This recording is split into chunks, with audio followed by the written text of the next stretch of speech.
Cabin crew plus जो तमाम employees हैं जो कि फ्लाइट के अंदर मौजूद होते हैं उनकी तबीयत की भी बात कर रही थी, और आप ये भी कह रही थी कि डीजीसीए जो इन तमाम चीज़ों को रेगुलेट करता है, अगर वो ही हमारी कंप्लेंट्स को कह सकते हैं कि निगलेक्ट करेगा तो हम जाएं किसके पास। और इस बात का जिक्र, डीजीसीए का जिक्र मनीष जी भी कई बार कर चुके हैं अपनी बातचीत के दौरान। उन्होंने कहा है कि मैंने कई बार शिकायत करी है लेकिन डीजीसीए एड्रेस ही नहीं करता है। क्या कहेंगे? ये बिल्कुल सच है मैम, क्योंकि डीजीसीए एक डायरेक्टरेट बॉडी है जिसको क्रू और कॉकपिट क्रू या फिर ग्राउंड क्रू, इन तीनों का ध्यान रखना उसकी जिम्मेदारी है। स्पेशली जब बात आती है हमारे हेल्थ पर, हमारे काम के घंटों पर कि हम कितने समय काम करेंगे या नहीं करेंगे। इसको हम एविएशन के टर्म में एफडीटीएल कहते हैं, जिसको फ्लाइट ड्यूटी टाइम लिमिटेशन कहा जाता है। इस इंडस्ट्री में इस पर इतना ज्यादा उल्लंघन किया है, आपके एफडीटीएल से ज्यादा समय तक आपसे काम करवाया जाएगा, और जब आप फ्लाइट करके आ जाएंगे अब तो आप वो टाइम आप नहीं दे सकते हो। उसके बाद वो आपसे मेल पर एक्सेप्ट करवा, आप एक्सेप्ट कीजिए कि आपने अपनी मर्जी से किया था, ताकि उनके ऊपर डीजीसीए आगे जाकर एक्शन ना ले। अगर आप वो एक्सेप्टेंस डिनाई करेंगे तो वापस से आपको नहीं मिलेगी उस फ्लाइट घर जाने के लिए, या तो आपको बेस पर टॉर्चर किया जाएगा। ये होता है हमारे हेल्थ के साथ, जब हम मेंटली ही फिट नहीं है, चलो फिजिकली तो हम तो अगर वंशिका जी आप ये बात कह रही हैं कि तमाम इस तरह का मेंटल टॉर्चर भी है और फिजिकल टॉर्चर भी है, लेकिन उसके बावजूद जब मैं पूरी की पूरी लिस्ट देख रही थी जिसमें डीजीसीए ने अलग अलग फाइन चार्ज किए हुए हैं एयर इंडिया पर भी और अलग अलग एविएशन कंपनीज पर भी, तो वो एक्शन किस बेसिस पर होता है? वो एक्शन मैम कि हर चीज दिखाने के लिए कुछ और होती है और रियलिटी कुछ और होता है। ये इंडस्ट्री एक माफिया बन चुका है जो जैसे भी चाहे उन चीजों को घुमा सकता है और कर सकता है। दिखाने को ये हर गवर्नमेंट को ये दिखाते हैं कि मेंटेनेंस चल रहा है, एयरक्राफ्ट की बिल्स हैं उन एयरक्राफ्ट के, मेंटेनेंस के नाम पर ये हादसा और ये क्रैशेस और ये एक्सीडेंट्स हैं एयरक्राफ्ट के।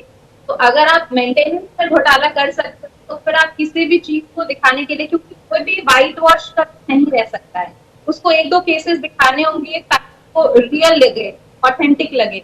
तो ये उन सारे केसेस पर हैं जो गलती से किसी कोर्ट करने पर बाहर आ जाते हैं, तब डीजीसीए को एक्शन लेना पड़ता है, वरना मनीष जी कुछ कह रहे थे, मनीष जी बोलिए।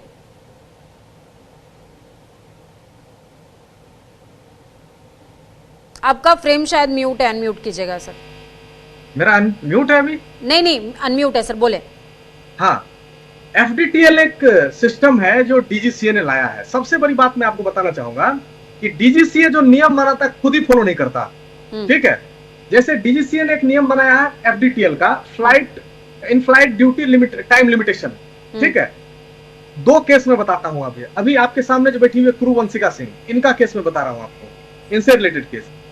इनके कंपनी में क्या होता था, एफडीटीएल हो जाता था 12 घंटे से ज्यादा हो जाता था ड्यूटी, जिसमें लिखा हुआ है कि 12 घंटे से ज्यादा नहीं होना चाहिए, बहुत स्पेशल केस हो तभी होना चाहिए। उसके बाद उस कंपनी पे बिल ना फटे इसलिए वो कंपनी क्रू से लिखवाती है कि ये ड्यूटी मैंने अपने मन से किया।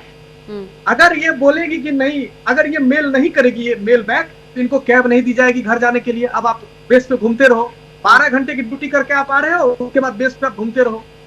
एक है एलडब्ल्यूपी। अच्छा, एफडीटीए का एक और कहानी मैं बताता हूँ। पटना एयरपोर्ट पे एक मेरी स्टूडेंट काम कर रही है, उनका ड्यूटी 10 बजे खत्म हुआ, रात के 12 बजे वो घर पहुंचती है। डीजीसीए का नियम है कि मिनिमम 12 घंटे का रेस्ट पीरियड आप देंगे।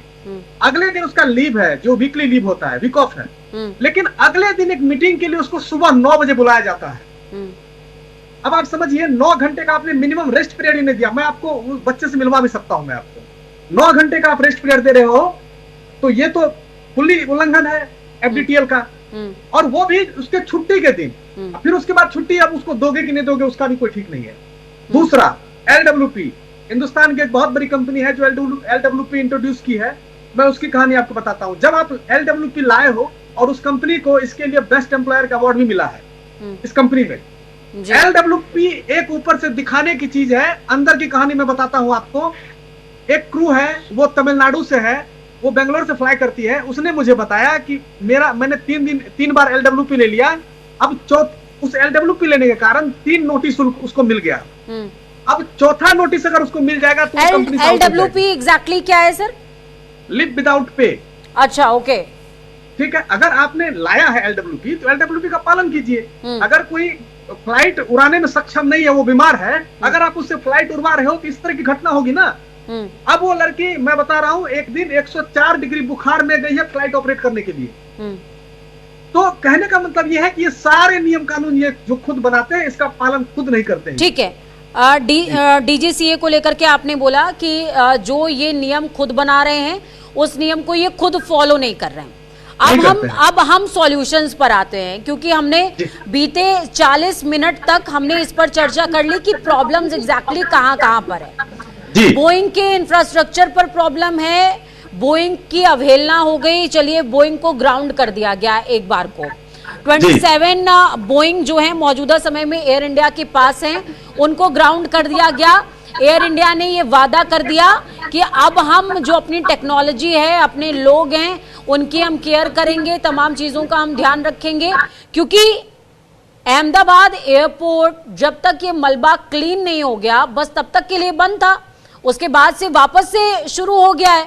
तो इसका मतलब फ्लाई तो हम कर रहे हैं सर। इस समय जब हम और आप इस पर डिस्कशन कर रहे हैं उस समय भी आसमान पर न जाने कितनी फ्लाइंग्स हो रही हैं सर।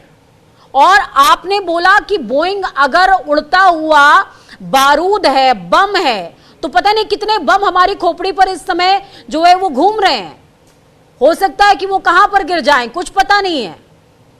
हम और आप नेक्स्ट मिनट बातचीत करने के लिए हैं कि नहीं है वो भी नहीं पता है। तो अब सुधार पर बात करते हैं सर। सुधार कैसे हो सकता है? DGCA को आपने डिनाई कर दिया, DGCA की जो बॉडी है, जो उनके नॉर्म्स हैं, उनको आपने डिनाई कर दिया, लेकिन इंप्रूवमेंट कैसे आएगा? मैं बताऊं? बिल्कुल मनीष जी, आप ही से सवाल है मेरा। देखिए, ये तो DGCA ही करेगा। अब यहाँ पे ये हो सकता है कि DGCA को सारे ग्रीवेंसेस को बहुत सीरियसली सुनना पड़ेगा, वो चाहे पैसेंजर हो, चाहे जो काम कर रहे हैं। लेकिन कोई अगर हैबिचुअल हो गया है 20 साल से एक ही प्रैक्टिस करते करते, वो अचानक से कैसे चेंज हो जाएगा सर? नहीं, इसको तो आपने कह दिया और मैंने कह दिया तो वो चेंज हो जाएगा। वो 10 दिन नाटक कर सकता है सर, वो 10 दिन नाटक कर सकता है ठीक होने का, पर वो ठीक नहीं होता। मुझे लगता है जिसकी आदत में जो आ गया वो जाता नहीं है। ये भी बिल्कुल आप सही बोल रही हैं, लेकिन दूसरा कोई उपाय क्या है? अब उस पे वही होगा जो मिनिस्ट्री है, जो एविएशन मिनिस्ट्री है, वो उस पे सख्त हो। इवन बहुत सारे कंप्लेंट तो मैंने एविएशन मिनिस्ट्री मोका को डाल के किया है, मोका ने भी कोई रिस्पॉन्ड नहीं किया है। तो अब सवाल है कि जाए तो जाए कहाँ? ऑथोरिटी तो यही सब है। तो इनको जगना पड़ेगा, लोगों की जान की कीमत समझनी पड़ेगी। उड़ता हुआ विमान जो है वो बम से कम नहीं होता है, इसको समझना पड़ेगा, इसको लोगों को भरोसे में लेना पड़ेगा। लोग पता नहीं क्यों, मतलब लोग को इस पे सवाल उठाना पड़ेगा। इतने सारे सवाल उठाए जाए कि ये अथॉरिटी ठीक हो जाए, यही एक उपाय है। दूसरा वंशिका कुछ कह रही है, वंशिका बताएं। इसमें एक और चीज है कि हम सारी गलतियां सिर्फ कंपनी या DGCA पर नहीं दे सकते हैं। इसमें पैसेंजर्स की भी गलती होती हैं जो इस तरीके के हादसे होते हैं कहीं ना कहीं, क्योंकि अभी भी आप हाल फिलहाल का केस देखेंगे जो 21 मई को हुआ था इंडिगो की फ्लाइट के साथ, जो वो दिल्ली से श्रीनगर जा रही थी। पैसेंजर्स को मौसम खराब है उससे कोई लेना नहीं है, आप विमान उड़ाइए। और उसी चक्कर में कंपनी को भी वही सेम चीज चाहिए कि हम टाइम लेट नहीं करते, जो टाइम डिसाइडेड है उसमें ही टेक ऑफ होगा। कोई मतलब नहीं कि मौसम कितना खराब है, एयरक्राफ्ट कितना बड़ा हादसा हो सकता है।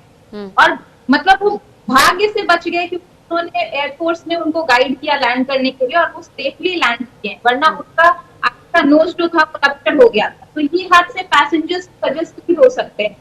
वो हम लोग क्रू रह चुके हैं और हम देखते हैं उनको इस तरीके से बिहेव करते हुए कि मैम इंजन नहीं काम चल रहा है, इंजन पे तो फ्लाइट उड़ती है, वेदर खराब है, मेरा मीटिंग है, मेरी ये चीजें हैं। उनको अपने लाइफ का इम्पोर्टेंस नहीं पता। आप जब अपने लाइफ का इम्पोर्टेंस नहीं जान रहे हो तो सरकार या DG क्यों ध्यान दे? बिल्कुल, इसमें चेंजेस के लिए क्या होना चाहिए वंशिका जी? मैं आपसे समझूंगी, चूंकि आप फ्लाइट के अंदर रही हैं, आपने फ्लाई भी किया है, आप यात्रियों के बिहेवियर से भी रूबरू हैं, प्लस आप DGCA और एविएशन